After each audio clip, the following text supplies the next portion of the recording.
Come with me and you'll be in a world of pure imagination. Mars is one of the world's biggest food companies, along with pet foods as well. For decades, this company has kept out of the public eye. And when you look at the confectionery industry, there's a dark underbelly to the whole trade.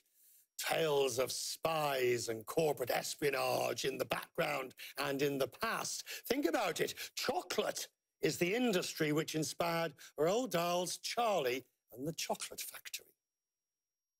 Now listen carefully, because I'm going to make you very rich indeed. Mr. Wonka is at this moment working on a fantastic invention. The everlasting gobstopper. If he succeeds, he'll ruin me. So all I want you to do is to get hold of just one everlasting gobstopper and bring it to me so that I can find the secret formula. The tales of espionage. Now Mars is putting those days behind it. The chief executive of this company is finding his voice, and he's using it to speak out on the issue of climate change. We all know the products, whether it's M&M's, Maltesers, Twixes, or even things like pedigree pedigree dog food. Now Mars has announced a major new green investment, $1 billion across its entire business. The issue of climate change is one that affects its entire supply chain, where you make these. Remember, Mars is not just a chocolate company. There is the pedigree dog food, there's Wrigley gum, which is over here, there's Uncle Ben's rice, and the company's new plan will affect all of these products. $1 billion will be spent over the next 3 years. It will reduce greenhouse emissions by 2/3 before 2050.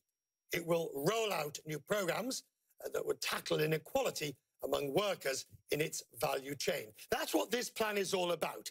And whilst the cynics may suggest a big company would do, that it's profits behind it all, these were the issues I spoke about with the CEO. It's his first TV interview since becoming chief executive. And Grand Reid came here and spoke to us exclusively. I asked him why this issue was so important that he felt compelled to make a stand. We've been heavily involved in sustainability in its broadest sense and human rights for well over a decade in the recent times. And what we found was we're just not making enough progress. The industry isn't making enough progress. The planet isn't making enough progress to hit the Paris Agreement as well as the Sustainable Development Goals. We've got to change that trajectory, so that's why I'm here. How do you do that?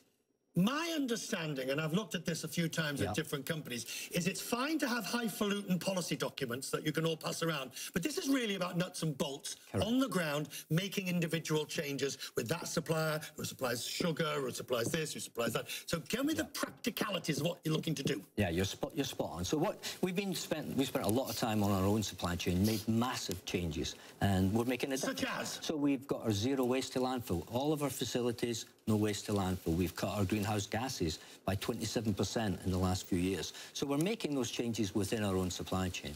The skeptics will say, and you can hear them, maybe even their cynics will say, oh, come on. Grant, pull another one, for goodness sake. You're a big business who's designed to make billions in profits.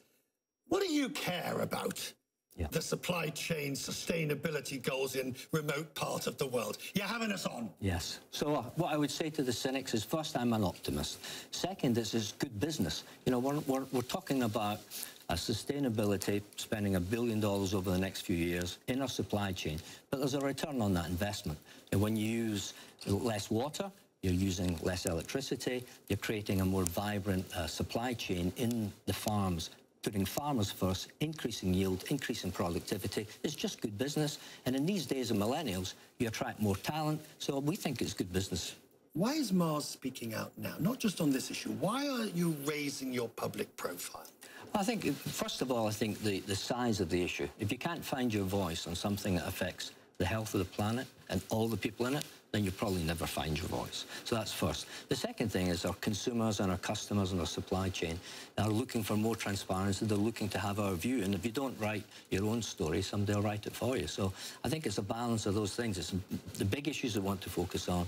We want to make a difference. We think it's good business. We think there's a return on that investment. We think it's good for all of our people in our supply chain, and that's mutuality, one of our principles. And you'll get it right sometimes, and you'll get it wrong sometimes. Yeah, absolutely. We've made mistakes. I've made mistakes when I've been running some of these areas. But the key is, don't give up progress trying to seek perfection. You know, if we work on it together, we work with the industry, which we've been doing in places like Côte d'Ivoire for a number of years, working pre-competitively. We don't see any competitive advantage out of this. We just want to make a difference. We think that's good for Mars, we think it's good for our consumers, and we think it's good for the planet. So I think that seems like a good reason to have our voice.